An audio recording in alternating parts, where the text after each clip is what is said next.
Hello dear students, नमस्कार। आज class में आप सभी छात्र छात्राओं को एवं मेरे प्यारे रसगुल्लों को दिल से स्वागत करता हूं। आज क्लास में मैं आपके साथ चर्चा करने वाला हूं कि गोलीय दर्पण किसे कहते हैं और गोलीय दर्पण के अलग अलग भाग होता है, जैसे ध्रुव हो गया, वक्ता त्रिज्या हो गया, वक्ता केंद्र हो गया। तो इन सारी चीज़ों के बारे में बहुत ही आसान शब्दों में आपके साथ चर्चा करेंगे। तो आप अगर चाहते हैं सबसे आसान तरीका में इस सारी चीज़ों के बारे में जानना, तो बस आपसे एक ही रिक्वेस्ट है, वीडियो को आखिर तक ज़रूर देखिएगा।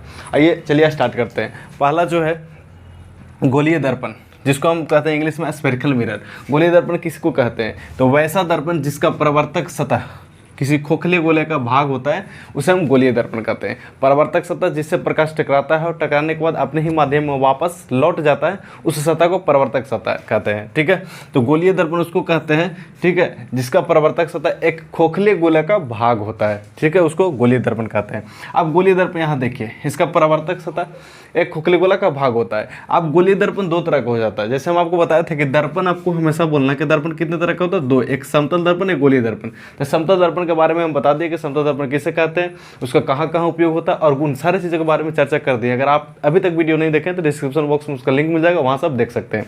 उसी तरह से गोलीय दर्पण का जो दूसरा प्रकार है गोलीय दर्पण, और गोलीय दर्पण के बारे में हम चर्चा कर रहे हैं। तो गोलीय दर्पण भी दो तरह का होता है, एक होता है उत्तल दर्पण, एक अवतल दर्पण। यानी कि आपको दर्पण दो तरह के और फिर गोलीय दर्पण भी दो तरह का होता है। तो यहाँ परावर्तक सतह खोखले गोला का भाग होता है, उसे हम कहते हैं गोलीय दर्पण। और गोलीय दर्पण देखिए, ये गोला है, खोखला गोला है। खोखला गोला मतलब अंदर से खाली है ना, तो उसमें अंदर की ओर रंग देंगे तो इसको बोल लेते हैं उत्तल दर्पण, अगर बाहर की ओर रंग देंगे तो इसको बोलेंगे अवतल दर्पण। और इसी में होता है ध्रुव होता है, वक्ता केंद्र होता है, वक्ता त्रिज्या होता है, प्रधान अक्ष होता है। इसी टर्म को धीरे धीरे हम समझेंगे। पहले देखिए ध्रुव, ध्रुव किसको कहते हैं, जिसको इंग्लिश में पोल कहते हैं। तो गोलीय दर्पण का मध्य बिंदु को दर्पण का ध्रुव कहते हैं। देखिए, गोलीय दर्पण है और इसका मध्य बिंदु यानी बीचों बीच में जो रहेगा उसी बिंदुओं को हम ध्रुव कहते हैं। और ध्रुव को P से डिनोट किया जाता है, P से सूचित किया जाता है। जैसे हम फिगर बनाएंगे कि अनंत पर रखेंगे तो उसका प्रतिबिंब कहाँ बनेगा, तो ऐसे खींचेंगे। ठीक है, एक दोनों गोलीय दर्पण में से एक अवतल में उत्तल में जिसमें बनाएंगे उसको खींचेंगे और फिर इसके बीच में P लिख देंगे। तो वहाँ पे आपको समझना पड़ेगा सर गोलीय दर्पण के मध्य बिंदु है, इसलिए इसको हम ध्रुव कर रहे हैं। ठीक है, तो आई होप आपको ध्रुव क्लियर हो गया होगा। इसे P द्वारा सूचित किया जाता है। पर इसके बाद है वक्ता केंद्र, सेंटर ऑफ कर्वेचर। यानी गोलीय दर्पण के जिस खोखले गोला का भाग होता है उस खोखले गोला को केंद्र को ही वक्ता केंद्र कहा जाता है। गोलीय दर्पण जिस खोखले गोला का भाग है उस दर्पण की वक्ता केंद्र जो होता है उसी को हम गोलीय दर्पण के वक्ता केंद्र कहते हैं। ठीक है, इसे C के द्वारा सूचित किया जाता है। आपको कहीं पे भी बनाते समय अगर C लिखेंगे तो समझना है कि वक्ता केंद्र है, और जहाँ पे P लिखेंगे इसका मतलब होता है पोल, और पोल से लिया गया P, इसका हिंदी हो गया ध्रुव। तो यानी सर P लिखा हुआ तो ध्रुव हो गया, और जहाँ पे C लिखेंगे वो हो गया वक्ता केंद्र। ठीक है, इस सारे से समझते हैं वक्ता त्रिज्या के बारे में। वक्ता त्रिज्या रेडियस ऑफ कर्वेचर इंग्लिश में बोलते हैं। गोलीय दर्पण जिस खोखले गोला का भाग होता है उस गोले के त्रिज्या को दर्पण के वक्ता त्रिज्या कहते हैं। यानी जितने भी गोलीय दर्पण में डिफाइन करेंगे खोखले गोला से ही रिलेट किया जाता है, और खोखला गोला का केंद्र को इसका वक्ता केंद्र कहा जाता है, जिसे C से डिनोट किया जाता है। और गोलीय दर्पण जिस खोखले गोला का भाग बनता है उसके त्रिज्या को, क्योंकि आप जानते होंगे किसी भी वृत्त में त्रिज्या किसको कहते हैं, केंद्र से परिधि पर मिलाने वाले रेखा को त्रिज्या कहते हैं। तो जिस खोखले गोला का ये भाग है गोलीय दर्पण, उसी के त्रिज्या को ही वक्ता त्रिज्या कहते हैं, और इसे हम R से डिनोट करते हैं। ठीक है, और गोलीय दर्पण की वक्ता केंद्र और ध्रुवों के बीच की दूरी को, या दूसरे डिफिनेशन है कि वक्ता केंद्र और ध्रुव, ये होता है ध्रुव किसको अभी बताए कि दर्पण के मध्य बिंदु को क्या कहते हैं, ध्रुव कहते हैं। तो वक्ता केंद्र या ध्रुवों के बीच के दूरी को भी हम कह सकते हैं वक्ता त्रिज्या कहते हैं। ठीक है, दोनों डिफिनेशन आपको लिखा दिए हैं, जो आपको अच्छा लगा वो आप याद कर सकते हैं। प्रधान अक्ष या मुख्य अक्ष किसको कहते हैं, तो वक्ता केंद्र और ध्रुवों को मिलाने वाली काल्पनिक रेखा को प्रधान अक्ष या मुख्य अक्ष कहते हैं। यानी गोलीय दर्पण में एक ध्रुव होता है, एक वक्ता केंद्र होता है, उसको मिलाने वाली काल्पनिक रेखा को प्रधान अक्ष कहते हैं। देखिए, ये है गोलीय दर्पण, इसमें ये वक्ता केंद्र है जिसको C से डिनोट करते हैं, और ये पोल है यानी कि ध्रुव है, इसका गोलीय दर्पण के मध्य बिंदु है।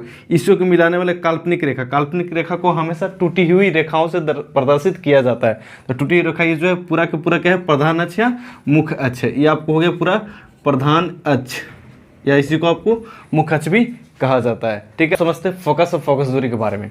फोकस क्या होता है कि जब प्रकाश की समानांतर किरणें गोलीय दर्पण से टकराती है और परावर्तन के बाद यानी टकराने के बाद जो होता है उसको परावर्तन कहते हैं। परावर्तन के बाद प्रधान अक्ष के जिस बिंदु से होकर जाती है या जिस बिंदु पर मिलती है उस बिंदु को गोलीय दर्पण की फोकस कहते हैं। अब गोलीय दर्पण में दो चीज होता है, एक अवतल दर्पण है, उत्तल दर्पण। अगर आपसे पूछ दिया कि अवतल दर्पण की फोकस किसे कहते हैं, तो सिर्फ आपको चेंज कर देना है क्या, कि जब प्रकाश की समानांतर किरणें अवतल दर्पण से टकराती है और टकराने के बाद प्रधान अक्ष के जिस बिंदु पर मिलती है उस बिंदु को अवतल दर्पण की फोकस कहते हैं। यदि आपसे उत्तल दर्पण को पूछा तो बस यहीं पे रिप्लेसमेंट कर दीजिए कि जब प्रकाश की समानांतर किरणें उत्तल दर्पण से टकराती है और टकराने के बाद, यानी उसी को बोलते हैं परावर्तन के बाद, उत्तल दर्पण के प्रधान अक्ष के जिस बिंदु से गुजरती है या होकर जाती है उस बिंदु को उत्तल दर्पण की फोकस कहते हैं। तो एक ही डिफिनेशन से आप बार बार उसको चेंज करके बना सकते हैं।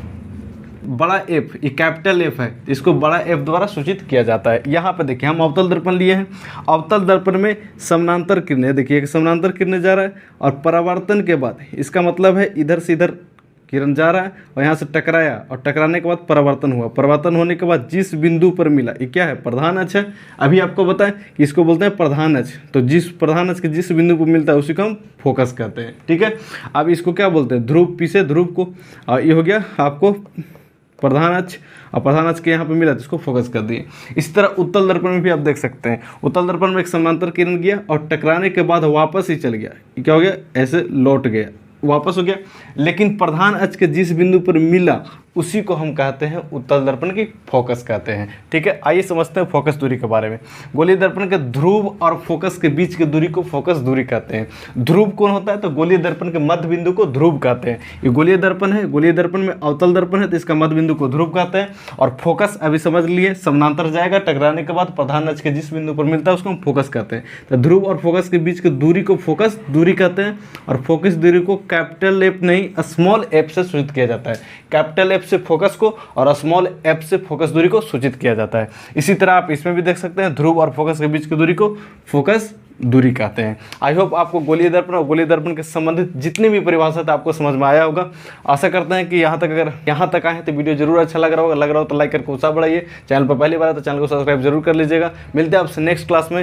ये खुश रहिए, स्वस्थ रहिए, मन लगा कर पढ़ाई कीजिए, अपने से बड़े बुजुर्गों को सम्मान कीजिए, माता पिता काम में सहयोग जरूर कीजिए। All the best, thank you.